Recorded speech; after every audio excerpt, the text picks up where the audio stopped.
We interrupt our program to bring you this important message.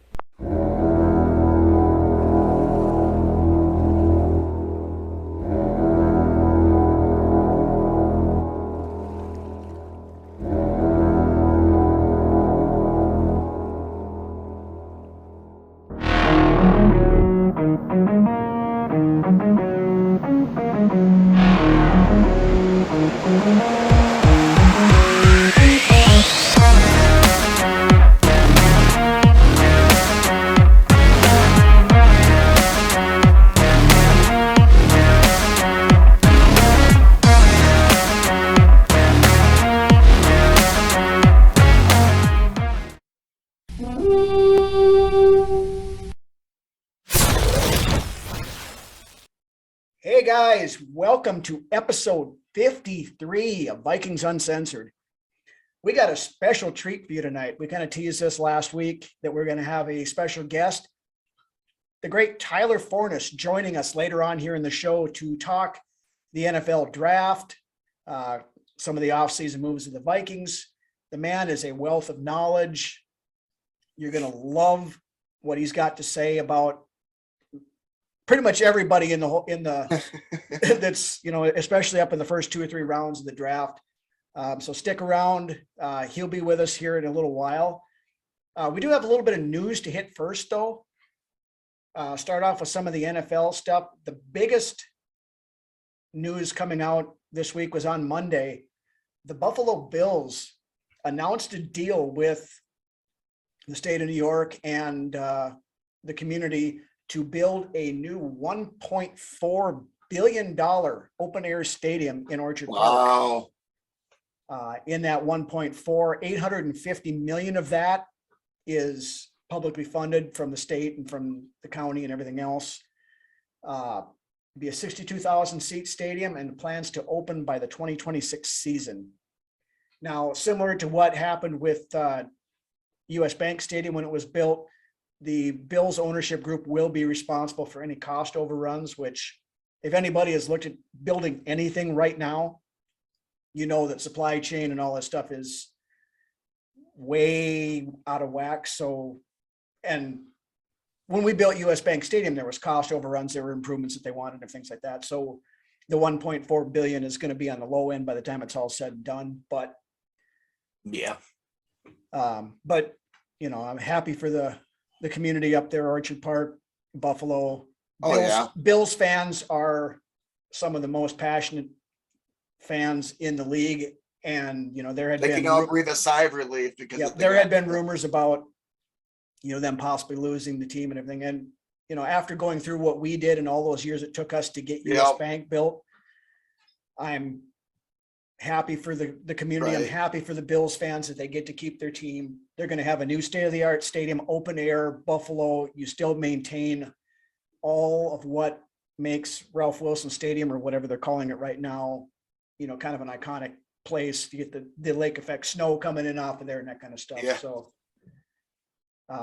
So, congrats to the Bills for and more so their fan base for the team sticking around and, for the next 20, 30 years at least. Then on to the Vikings news. We don't have any real splash news like we did last week. This is pretty splashy. Yeah, since we did talk with you last, cornerback Chandon Sullivan, the slot corner out of Green Bay, did sign with us.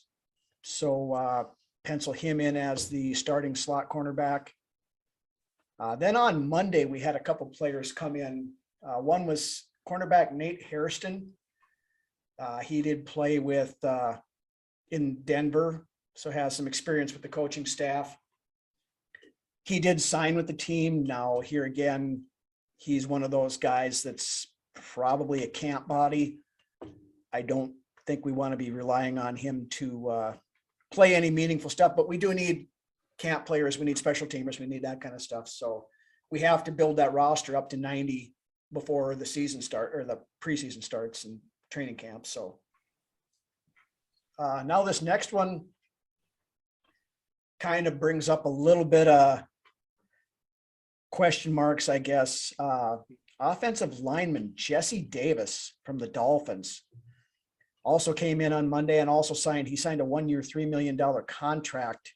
Yep. Now he played right tackle last year with the Dolphins and Isn't he the worst rated right tackle? I believe he was number 83. That's what you were just getting at too, wasn't it? Yeah. Yep. So his PFF rankings bottom out in that Dakota Dozier and Oli Udoh ranking. But in his time at guard, he did play much better though as well. Yeah. He was considerably better than Oli Udoh was at guard. I mean, considerable might be a bit of a stretch, but Udoh was like in the 50s and he was in the mid 60s. So it's an improvement. My guess on him is that they're bringing him in with the hopes that Wyatt Davis will beat him out. Now, because we don't know what we have at Wyatt Davis. You can't just throw all your eggs in that basket. And we'll discuss some of this with Tyler a little bit later on too when he's on the show. But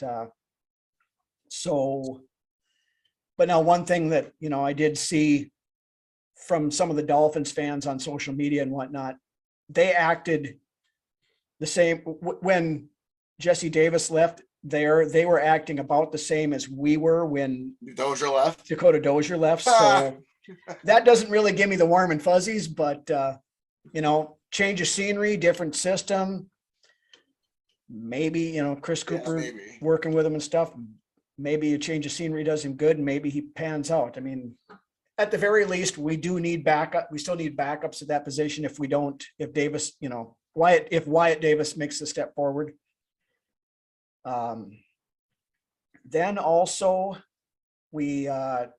this guy was with us last year. Cornerback Ty Smith was re-signed. Again, minimum deal at this point in time. There's our answer. There's our answer at corner right there. There we go. Forget Sauce Gardner. We got Ty Smith. That's all we got. That's right. So yeah, anyway, that's I guess most of the news we've got for this week. We're hitting that second and third waves of free agency, so you're getting your depth signings and your fill-ins and that kind of stuff. There are some guys still out there that would. There still are. We talked about him last week. One of the big names, that keeps bouncing around for the Vikings is J.C. Treader. He's still out there. Flowers is still out there. Paradis from Carolina, he's still out there. So there are still options. Patrick Peterson still hasn't signed with anybody. So there are, and we do have a little bit of money to play with here. Not a lot, but you wait another couple of weeks and some of these guys, just before you roll into the draft, you can probably sign them fairly cheap. So my guess is that's kind of what we're doing. It's just kind of playing the waiting game on some of these guys. But so anyway, that's basically it with the news. We don't have a whole lot else. We're going to break into our classic beer commercial a little bit early this week. So, and then once we come back from the commercial, we will be joined by Tyler Fornice. So run to the fridge quick, grab yourself another beer because you're not going to want to miss Tyler when he comes on here. You're going to love this segment. The man has a ton of knowledge and it was a really great interview. And check out the commercial and we'll be back in a minute.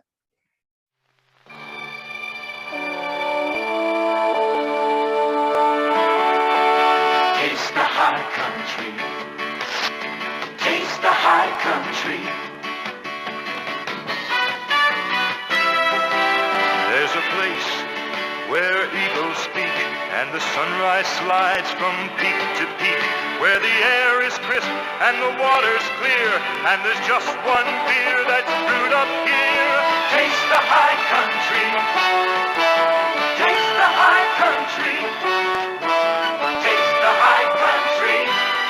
Taste Coors. Once you taste the high country, no downstream beer will do. Coors is brewed with pure Rocky Mountain spring water and its own special high country barley. It's no downstream beer. It's no city beer. It's Coors. Taste the high country. Climb up to Coors. All right, guys. As we had teased last week on the show, We have a very special guest joining us tonight, Tyler Fornice, NFL draft guru, college football, wise man, I guess we'll call it, writer for the Vikings Wire with USA Today, college football writer for NBC Sports Edge, and also has his very own show, The Real Forno Show, on the Climbing the Pocket Network. So go check all those things out. How you doing tonight there, Tyler?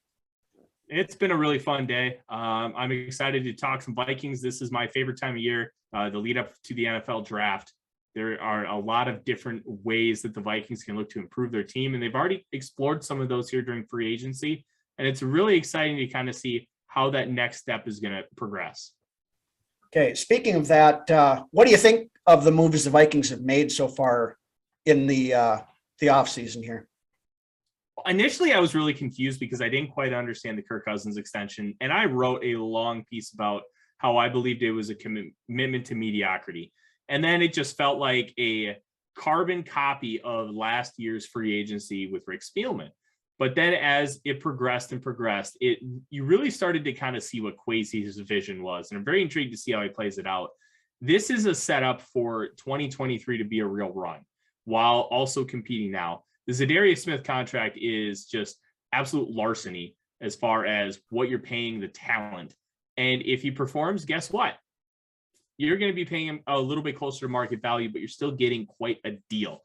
And it gives you a lot of flexibility next year. I didn't like the fact that we restructured Hairston Smith and Adam Thielen, but at least Adam Thielen took a pretty good pay cut. So we know that he's going to be relatively affordable moving forward. But when you look at all those things, it feels like Kwesi is doing a good job of enacting his vision while also blending it with what the Wilfs want, and the Wilfs want to still compete. So I'm willing to see kind of where this goes. There are a lot of frustrations as far as what I would do. I just think that there's a lot of disconnect between my personal opinions on players and coaching maneuvers versus what the team is doing. But I don't have billions of dollars. I can't make those decisions. So I'm kind of at their mercy and just trying to figure out, hey, what are we doing? How is this going to work long term? And hopefully they get it figured out, because this fan base desperately deserves a championship. Absolutely. And I know there was a lot of hand wringing and stuff going on. I mean, like you'd mentioned, when we first started the first couple of days of free agency, I saw many people, and we even jumped to that a little bit of, here we go again. It's the, second verse, same as the first kind of stuff. But I agree with what you were saying, that I think Kwesi's vision is starting to show itself a little bit. Mm-hmm. And yeah, that's perfect. You wrapped it up great. I loved it every way. That was fantastic. At first I was frustrated as well with the whole extension of Cousins. Exactly like you said, I thought, oh boy, here we go again. And, I think as the weeks have gone on, we've seen more of the bigger picture that's, starting to come to fruition. So I'm excited, man. I'm excited moving forward. Yeah, we should be excited moving forward, because this team still has some core pieces that should be very exciting. Justin Jefferson, you still have Dalvin Cook, Harrison Smith, Danielle Hunter. Eric Kendricks is kind of on that fringe. Is he still a really nice core piece, or is he on his way out? Harrison Phillips, I thought, was a really nice signing. And he's going to be cheaper this year than Michael Pierce would be next year, even though it's essentially a wash now. So, and especially with Pierce's uncomfortability playing in that true 3-4 that Dontel was going to run, I kind of understand wanting to move off from that. And you still have Kirk Cousins, whether you like him, love him, hate him. But for the first time, you have two bookend tackles that you can count on, you can rely on to be good, solid to great players. And that's something that we haven't been able to say since Phil Lodeholt retired after, I believe it was the 2013 season, because of that Achilles tear. So plus there's coming in fresh this year, so that'll hopefully comes in fresh this year, stays healthy, and that offensive line should look much better as far as the bookends go, for sure. Yes. I agree. It's an exciting time. Yeah. I know I'm a little concerned yet about the interior spots, namely the right guard spot and the center. I think Cleveland is sufficient at the very least, but I think Cleveland should be watching out as well, honestly. In my opinion, I think that whole interior of that offensive line, I believe it's all up for grabs, in my opinion. I'll say this, when it comes to the interior, I have a mantra that I like to live by, and it's called guards don't matter. And what I mean by guards don't matter is you just need average. You don't need elite. You need average. You need to focus on building your bookend tackles, which we have. You need a really, really good to elite level center, which right now we don't. And I think that's been the main cause of our issues, because the center can really help out the guards. So can the tackles. And if you just have average guard play, which last year, Ezra Cleveland was an average guard. You get a second average guard and you get a massive improvement from the center position. All of a sudden, this offensive line looks a hell of a lot different than it did last year. Absolutely. And that level of improvement, just getting to an average offensive line would do so much for what this team is. It won't fix everything that Kirk struggles with, but it will improve a lot. And I think that would be a massive win initially for Kevin O'Connell. I agree. So speaking of the guard position, what do you think about the whole Wyatt Davis thing? I mean, is this a Zimmer being the petulant child last year and not playing him, or was he not ready, or is he not as good as most of us think that he can be? Or I guess, what's your thoughts on that? I think it's a little bit of everything. I think he came in injured and out of shape, which we've heard multiple times. I think he struggled, and I think Zimmer just decided, hey, you know, F you, Rick Spielman, I'm gonna put these guys in the doghouse and not play them. I think it's a little bit of everything. When I watched Wyatt Davis on tape, I saw a mid to late second round prospect. Some people had him as a first rounder. If he would have come out after 2019, he probably would have been a first rounder. Right. This was a very, very good football player playing at a very high level of college football at Ohio State, and he was a mauler. Not a perfect fit for the wide zone, but a decent enough fit. He can execute it. And great pass protector, has a thick lower half that can really help him anchor and prevent guys from really pushing him into the pocket, which is really what you need with a guy like Kirk Cousins. But there's so many different variables with him. I genuinely don't know if he's going to pan out. You had the report from Crony Cronin that 2 Viking scouts didn't even have him as a backup level grade, which I'll say 2 things. 1, I trust Courtney's reporting. I believe that those scouts did tell her that. And then 2, NFL scouts know more than I do. They look for things differently than I do based on the fact that they're within the Vikings and they're supposed to be looking for certain things, and they're just inherently smarter. And I'm willing to admit that. What I don't understand is how you can watch his tape and not even see a backup level player, because I thought it was blatantly obvious that he should be at minimum a swing guard in the league and potentially a Pro Bowl level guard at the ceiling. Like, Wyatt Davis is a very good football player. He proved it at Ohio State. And I thought with his testing, he proved that he could be a very capable player. Fell to round 3. Some guys just end up falling, especially when you're on the interior, because the inherent value is just not there in round 1. And then round 2, there were a few guys last year that really blossomed late in the process that helped elevate their stock. You got to steal with Wyatt Davis I think it was like 85. Like, I want to see where it plays out, but I'm not going to hold my breath for either side right now. Okay. Great take. So now I'm talking more about onto the college and the draft side of things. You were down at the Senior Bowl this year. Been traveling around a little bit, checking some of this stuff out. What's that experience like going down there? And what do you pick up most from that? What did you learn that you probably didn't know before you went down there? The biggest thing is you want to see all these guys on the same playing field. Christian Watson, the NDSU receiver, I was very high on coming in. I had him kind of as like a 4th round player because there were just so many things that he was never asked to do at NDSU.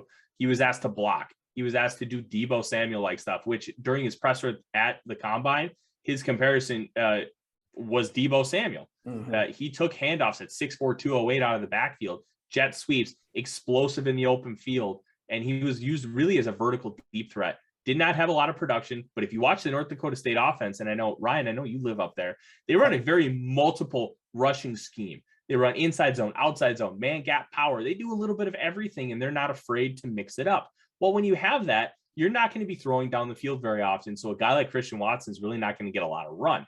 He went down to Mobile and dominated. He looked like a complete receiver, has the ability to dip his hips and sink into routes. He was winning over the top. He was winning with speed. He was winning with technique. He was dominating any corner that came across from him. And you want to see with those smaller school guys, you want to see them compete and dominate bigger school guys, because that's really going to be the test of time and how you're going to be able to translate to the next level, because you're making a bigger jump. There are only 97 FCS players currently in the National Football League, and that shouldn't be a surprise because it is a lower level of Division I football. But there are still 97 players, and that's an average of about 2.75 per team. That's still a good number. That's still you can still find talent at that level. There are like 15 to 20 Division II and III guys in the league too. If you have talent, people will find you and you will get an opportunity.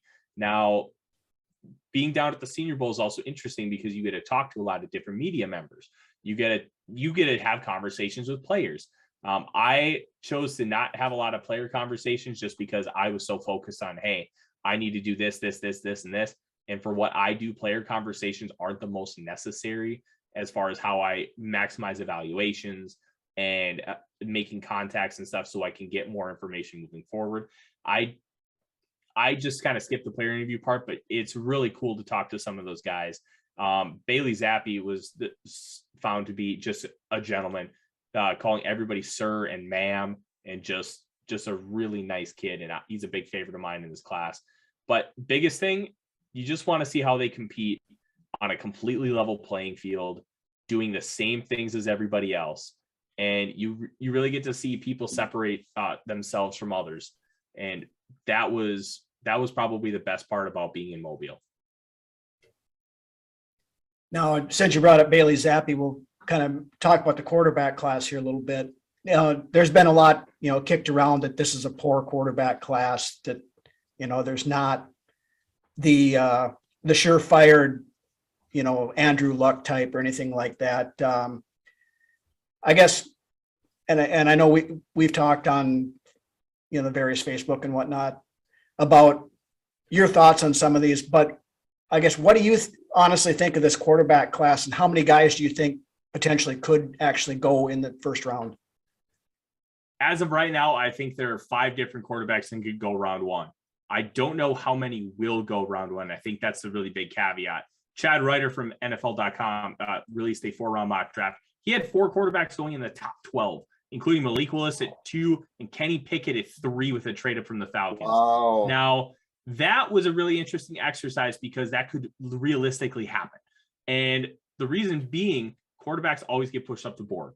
If you don't take one now, you may not get one. So quarterbacks have always gone higher than they probably should because of that reason. If you don't have a quarterback, it's going to be incredibly difficult to win unless you have the 2000 Ravens defense on the other side of football.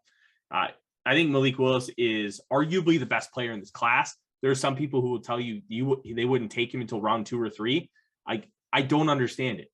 At the end of the day, he has a Josh Allen type arm where it's just incredible. There's some of the throws he can make off platform, just the raw arm strength, the pinpoint accuracy on the move. He has a lot of tools to work with. Problem is, he needs work in the pocket. He needs to learn the structure of an offense. He has never played in an offense with a lot of pro style concepts. So to all reports, he has knowledge of those pro style concepts and how to utilize them on the chalkboard. But how do you apply them in person? How do you apply them on the field? That's going to be the real test for Malik Willis and how he really takes that next step. At the very worst, you have Jalen Hurts with a great arm because he's going to be able to run the football incredibly well. He's built like a linebacker, very thick in his lower half. He's a powerful runner. Tacklers will bounce off him, and he's got great speed. He didn't have to run a 40. It's probably great that he didn't run a 40 because somebody would be like, no, this guy should play running back. No, he's got an absolute bazooka for an arm. If the Vikings didn't re-sign Kirk Cousins, I would be like, give whatever you have to do to go get this guy and build around him. Like that's how I view Malik Willis. Kenny Pickett, some people have him as the best quarterback in this class. I think he's a jag. I think he's just a guy. I wouldn't touch him before round 3. I don't think that he has any kind of high upside that you want at the quarterback position to really build a team around. Now, the caveat is you have a team like the Denver Broncos, who just traded for Russell Wilson, but they have a pretty complete roster. It's not flawless, but they have great weapons. They have a good offensive line. They have players at premium positions that are really talented. They just signed Randy Gregory. Now they got Gregory and Chubb coming off the edge. They have really, really good football players. When you have really good football players, it makes things easier for a quarterback. Pickett could have gone in there day one, and he could have made that team a playoff team. But there is no ceiling with Kenny Pickett. Just like last year, there was no ceiling with Mac Jones. What you have is what you get. And that's a really tough sell for me in round one. I would rather take Bailey Zappi in round 3 than Kenny Pickett anywhere in the top 64. Matt Corral from Ole Miss, he is a guy that you don't know what to do with, because most of his success was running the football on RPOs or passing the football on RPOs. Like something like 70% of all of his throws were in the first 5 yards or closer to the line of scrimmage. Like, how are you supposed to quantify that to an NFL offense? He has an arm. He has that gunslinger mentality. He has the ability to whip it into tight windows and get it there in time. But how is that going to translate to a pro style system? How long is it going to take for him to be able to learn that system and run it effectively? These are questions that are just unknown. There's really no track record for a guy that's played in an offense like Corral with half field reads, simple progressions. You're not doing a full field progression like NFL quarterbacks do on the regular. So how do you quantify that? How are you supposed to understand how he's going to translate? That's a tough one. But a lot of people have him viewed really highly. I think he's my quarterback 3, and he's just a really good player. Desmond Ridder, there's so many people that think he's quarterback 1. I think he's not good. He's inaccurate. He doesn't know how to utilize his mechanics. He really didn't improve a whole lot mechanically and accuracy-wise from year 1 to year 4. Like, to me, that's kind of Kellen Mond-esque. But what he is really good at, he's incredibly smart. He sees the field well. He knows how to make good decisions. Still makes some bonehead ones, but every quarterback does, because that's just the nature of the beast. But he does this thing in the pocket. He loves to move backwards to his left.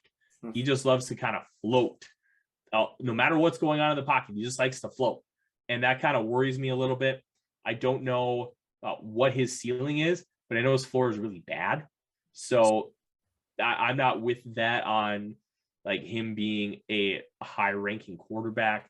And then like you have Carson Strong, who I love. He probably won't go in round 1. Strong, big time pocket passer, massive arm. He moves in the pocket like prime Dan Marino or Ben Roethlisberger, just knows how to evade pressure. But he had the bad knee injury. He couldn't move at all last year. So he took a lot of sacks. He took a lot of hits.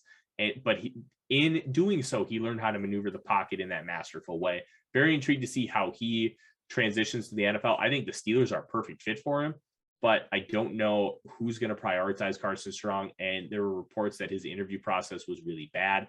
He came off kind of selfish, especially with how he performed in the Senior Bowl, wanted to really showcase his arm when the Jets team wanted to really utilize a rhythm style passing offense. Last guy is Sam Howell. Sam Howell's very similar to Matt Corral.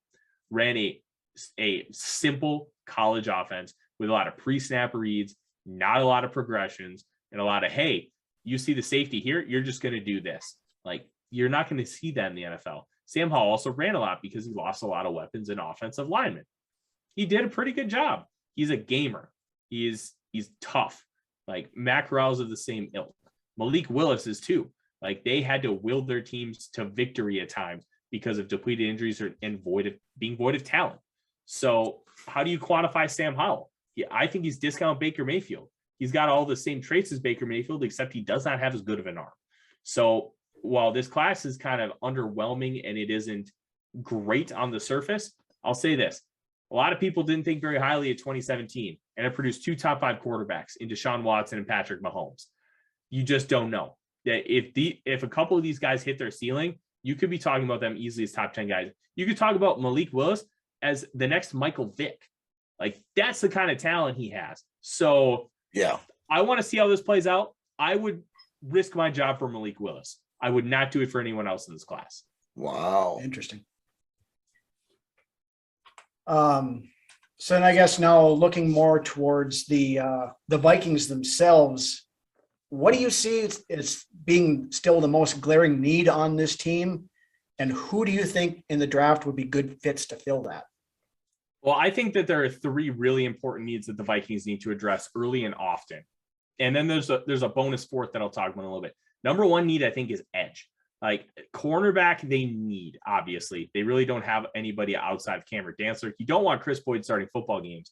But with this defense, it affords the corners a lot of help with safeties, linebackers, zone concepts. It's really important that you get pressure on the outside. After this year, there is no certain plan at the edge position. There's talk, hey, we want to extend Danielle Hunter, or hey, we do have Za'Darius Smith under contract. But at the end of the day, you can get rid of him for almost no penalty. There is no certainty there. I think this edge class is incredibly deep. You could see a myriad of guys available at 12. I think that would be able to step in right away, help out immediately, and be long-term gains.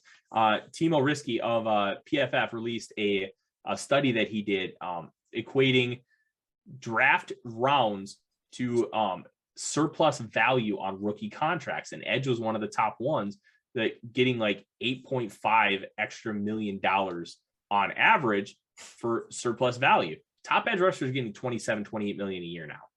Like you get a guy like, say, Jermaine Johnson, pay him $7.5 million for 4 years. Guess what? That's incredible value versus paying him 28. You're saving like $20 million a year if he ends up getting you like 12, 13 sacks. Like that's the kind of value that I want to see. That's the kind of value I want to prioritize. I think Travon Walker is probably going top 5, but there's a chance he could fall. Kayvon Thibodeau, if he falls to 8 or 9, I'm calling the phone. I'm offering whatever the hell they want to go up and get him. That's a generational type talent.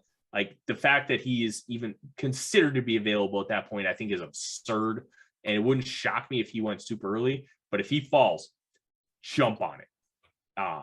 And Jermaine Johnson from Florida State is the guy that I'm really pounding the table for. Long, strong, powerful, incredible burst off the edge. Faster 10-yard split than Danielle Hunter, which is worth noting because that 10-yard split is the most important thing when it comes to pass rushing, that on the edge, because you need that quick get off. He's got it. And he's also got incredible length. He can play on the inside, especially when you have both Hunter and Smith on the field. You can do a lot of things with him, just like you can do with the other two edge rushers. Have fun, be creative, be an asshole. Like just do whatever you want. Like that kind of thing is going to be incredible for Ed Donatel to play with. The second position is corner. We need them. Even though it's not the most emphasized position on this defense, you still need good corners.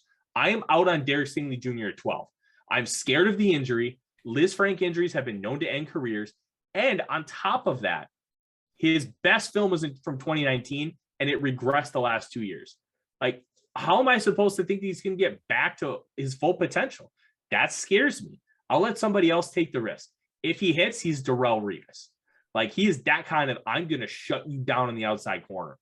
But if he misses, you're looking at drafting another corner in a couple years. And I would rather not take that risk.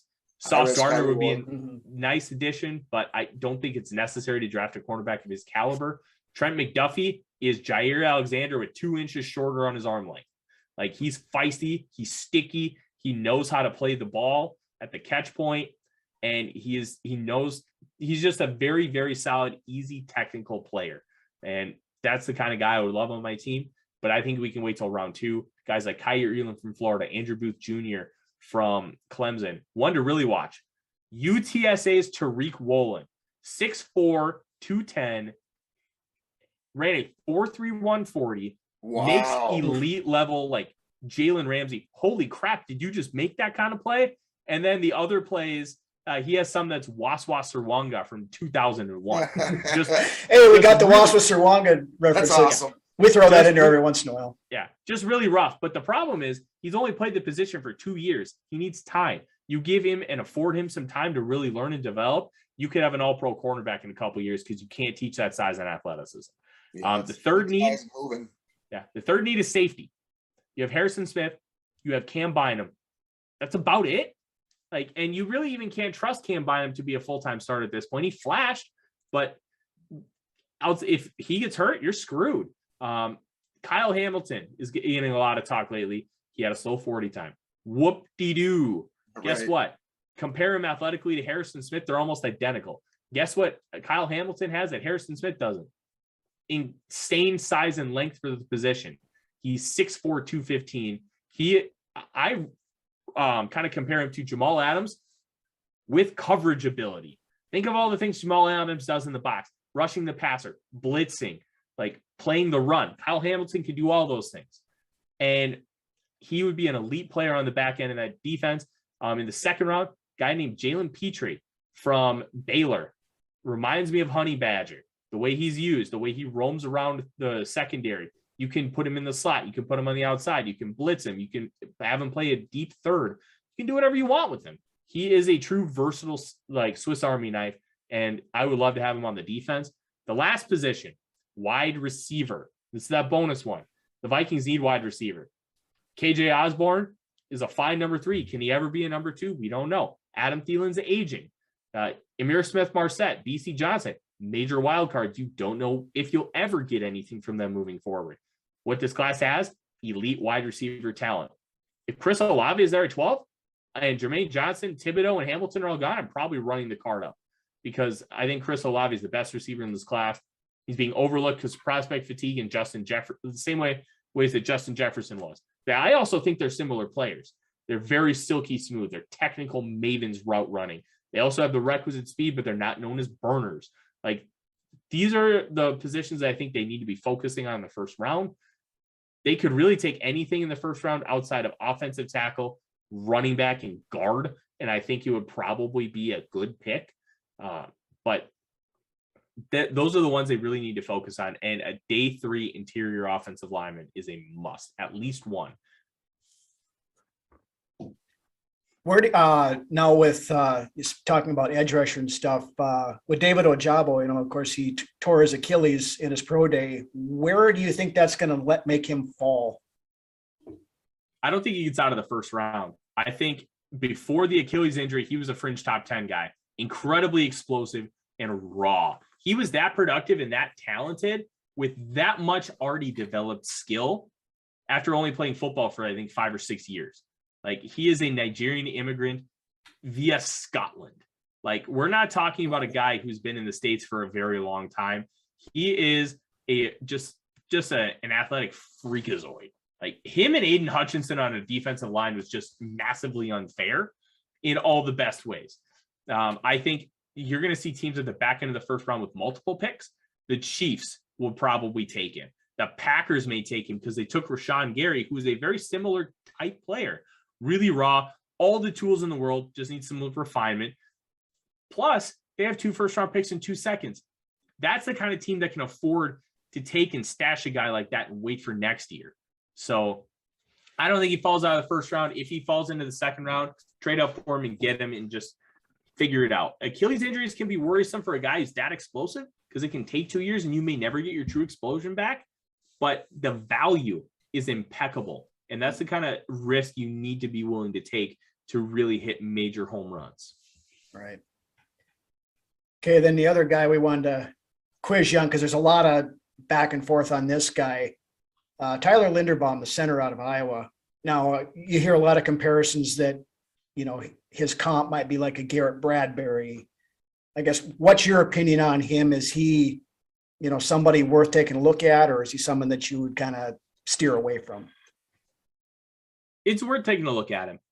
The one thing about Linderbaum is I kind of equate him to Quentin Nelson in this sense.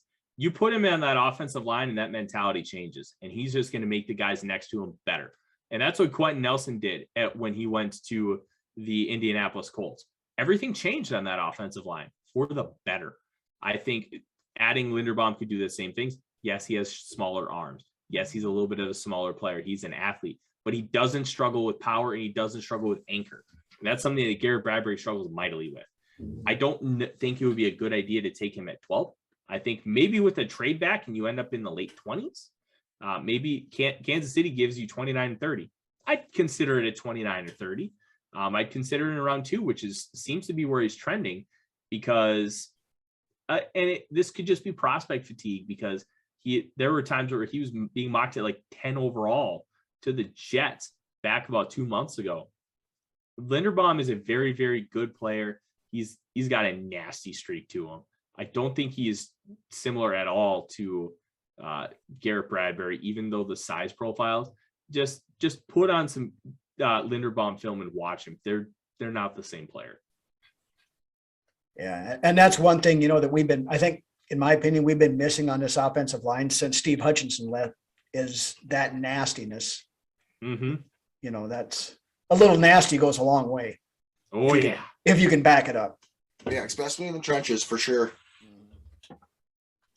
Yeah, I don't want a guy you can take home to mom. I want a guy you're scared to take home to mom because he may kill your son. That's the kind of guy I want in the trenches. Exactly. So now you were talking a little bit, about the potential of moving up, moving back. I guess if you were running the team, you're Kwesi, who were you targeting in those first couple of rounds? And what do you think about the possibility of either trading up or trading back to find the guy that you want to get? There are only 3 guys I would trade up for in this draft class that are realistically could be available, like 8 or 9. Malik Willis, that'll never happen. I really don't think it's going to happen unless he experiences some kind of free fall and he's available at the back end of round 1, which I think is like the odds are insane for that to happen. He's like plus 200 to be minus 200 to be the first quarterback taken. He's like plus 250 to go at number 2 overall. Like the sports books have caught on and he's going in that top 5 range. If he falls, I would consider it, but I don't think that they're going to make that kind of move. I would trade it for Kayvon Thibodeau and I would trade up for Kyle Hamilton.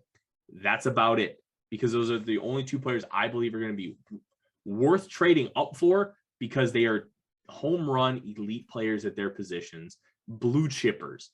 Like you only trade up for a blue chipper in this kind of spot or quarterback, and that's it. At 12, I'm looking at those guys. Jermaine Johnson, the edge out of Florida State, is a guy I absolutely love. Travon Walker out of Georgia is another guy that could be really interesting. Does not have the pass rush prowess yet, but what he does have is insane athleticism, size, and length, and he can run and move in the open field like a guy like 40, 50 pounds lighter than him. It's truly remarkable what he does. I think the Vikings could be in on Jordan Davis if he's there, just because he's just a freakazoid. 6'6", 340 run, a 4.7, 840. The second best athlete ever, according to Relative Athletic Score, behind only Calvin Johnson. Wow. That's not something you're going to see every day. That's not something you're going to see ever from a defensive lineman, especially one that's that big. Sauce Gardner, the corner of Cincinnati, never allowed a touchdown in over 1,000 coverage snaps. Like that is a guy that could be in play for the Vikings, but I don't think you need to take a corner. I think you can go in the second round and you'll be just fine. And then receiver, any of the 5 would be good fits. I personally prefer Chris Olave or Jameson Williams. Those would be the 2 guys that I would want more than any of the rest in that group. But receiver needs to be in play. It will be in play. And don't be surprised if you take one at 12. This group is incredible.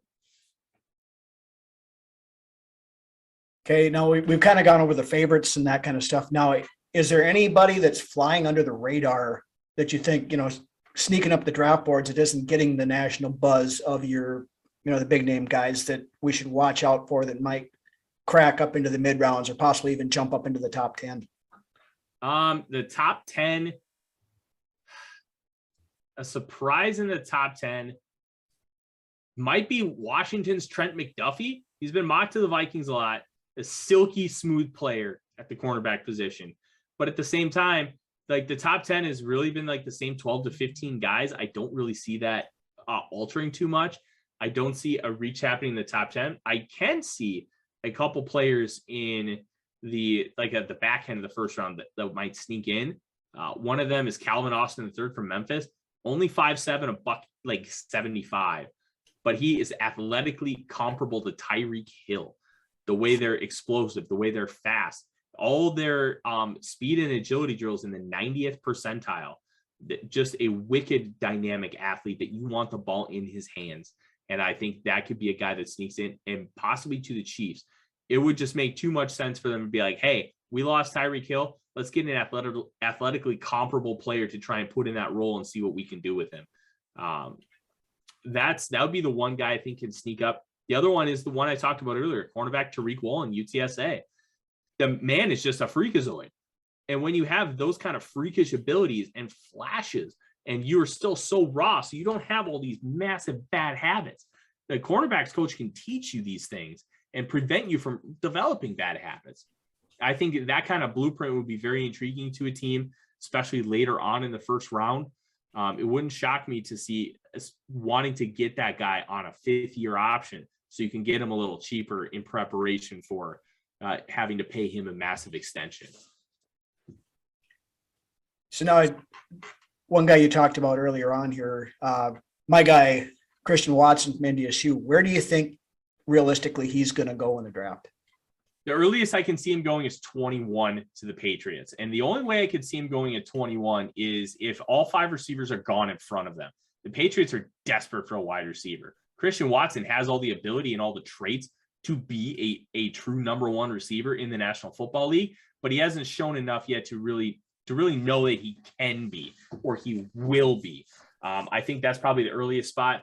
The 28, 29, 30 are all likely spots because of the need at wide receiver. Don't count out a team like Tampa Bay. Just be like, you know what? Let's get Tom one more weapon. Who cares about anything else? Let's get Tom one more weapon. That's not out of the possibility. Like, that could very well happen. The Bengals, they love weapons. They fortified their offensive line in free agency. They're going to lose Tyler Boyd at some point. They have to pay T. Higgins and Jamar Chase. That's a spot for Christian Watson as well. And the Rams are just weird. They do whatever the hell they want. They may just trade up and try and get this guy. Like, who knows? But Christian Watson's start is probably 21. His more likely spot is somewhere between 28 and 40. Okay. All right. You got any additional questions there, Lance? Have you heard anything of like Treylon Burks? What about him? Razorbacks? You know, where do you got him listed at for a receiver? I have him as my wide receiver 4. I love Treylon Burks. This group is just stupid. Yeah. It's Olave's my 1, Williams is my 2, Garrett Wilson's 3. Then you have Burks at 4. There's so much projection with him. He's great in the open field. It's more build-up speed. He doesn't have great acceleration, but once he's going, you're not catching him. Right. And then he just needs to learn so many technical elements of the position. He's just not all the way there yet. But I think he's a great player. I think a system like this would be perfect for Burks. Right. Yeah, I love get him on Burks. crossers, get him on deep balls, and just let him work in the middle of the field and get yards after the catch. Jet sweeps, condensed sets. Like that. He's a capable blocker too. He's 6'3", 225. Where do you see him dude. going? Like, what's your number on him? Anywhere from 10 to 30. Okay. I don't know. This whole group, nobody really knows. The receiver market probably starts at 8. And then after that, it's a crapshoot. They could all be gone by 20. You could have 2 of them gone by 20. Like, it's wild cards because nobody really knows who's with who. I'll say this. Washington, the Commanders, they love to telegraph. Marty Herney and Ron Rivera have been known to telegraph. They spent a lot of time with Chris Olave at his pro day. Yeah. That is going to be one to watch for, and it would make me sad, but at least he's not going to Green Bay. Yeah. Because Aaron Rodgers would make him like an all-pro in year 2. Yeah, and that's something we don't need. So I have to agree with your takes on Hamilton too. I love his closing speed, and I love how he plays sideline to sideline at the safety position for sure. Once he's moving, he's fine. Like, Yep. He's not track speed. That's okay. Some guys stink. Some guys can manipulate the system because they learn how to get in their stance and they can dominate that way. Yeah. Hamilton wasn't able to master the 3-point track stance. That's fine. I don't care. He didn't run a disastrous time. On a slow track, he ran 4.7. Dude plays. Okay. It's on tape. On a fast track, he ran 4.56. Fine by me. yeah. I don't care. Hamilton's a freakazoid. I'll take it. Especially in a zone system, like a cover 2. Perfect. Oh, I think he'd be dynamite in a cover 3. Just Yeah. imagine him playing an Earl Thomas role, and then you can put him in the box and just annihilate people.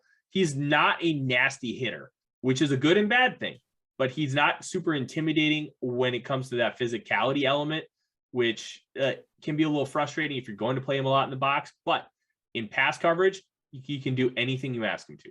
Yep. I agree. For sure. That was great.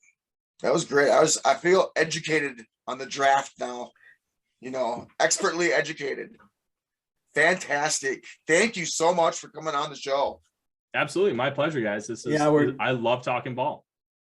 We're glad you could join us. And like I said, neither Lance or I are going to profess to be draft experts or anything else. That's why I reached out to you, because we know your stuff, and you eat, sleep, drink, and everything else, this stuff. So again, thank you for joining us and giving everybody a little bit of a breakdown on what we can look at here for the next month. So absolutely. If you want more of that, my show Monday nights, 8 p.m. Central Time, on the Climbing the Pocket YouTube channel. We go in depth on a lot of stuff. I have Yahoo Sports Eric Edholm joining me on next Monday. We're going to talk edge rushers. This is a really, really good class. I kind of gave a snippet breakdown. We're going to go a little more in depth. We're going to talk about guys you can see at the back end, round 1, round 2, round 3, maybe a sleeper or 2 later in the draft. And we're going to keep that going throughout the course of draft season. We'll break down the Vikings draft picks after the draft, and we're just going to have a lot of fun. all right. Well, thanks again, Tyler. Again, if you want to check out Tyler's stuff, Vikings Wire, USA Today, NBC Sports Edge, Climbing the Pocket Network, The Real Forno Show, and also at The Real Forno on Twitter. So again, thanks for joining us, Tyler, and we really appreciate it. And we definitely want to get you back on again sometime. Looking forward to it, guys. Thanks a lot. All right. Thank you, sir. All right. That's about all we've got for this week. Again, want to thank Tyler Fornice for stopping by and discussing Hit us the with draft some and everything. knowledge, man. He hit us with some knowledge this week. He slapped us up one side and down the other with the knowledge he had today. It was great. Yep. Again, you want to check out his stuff. Vikings Wire, USA Today, he writes for the Vikings news type stuff.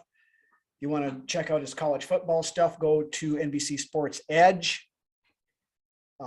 Go see our buddies over at the Climbing the Pocket Network. Tyler has his own show now, Monday nights, The Real Forno Show. And if you're looking for his regular daily takes, check him out on Twitter at The Real Forno. Again, thank you to Tyler for joining us. Thank you, everybody, for watching again this week, for taking part in the live chat that we have with the show, for sticking with us. Stuff like you saw tonight, we want to bring more of that to you. We're trying to get bigger. We're trying to get better. The draft is a month away, so it's going to be a kind of a flurry of players and stuff coming and going here, and discussions the next week here.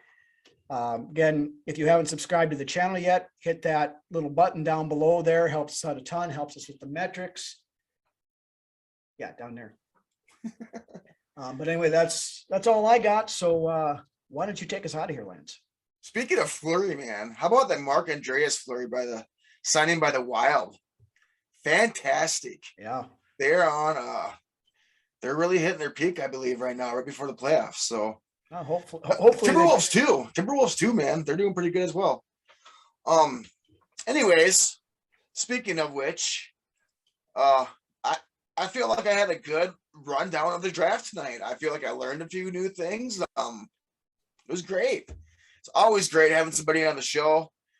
Once again, thanks to all those that watch us out there. With that being said, have a safe, fun weekend. Skol. See you guys next week.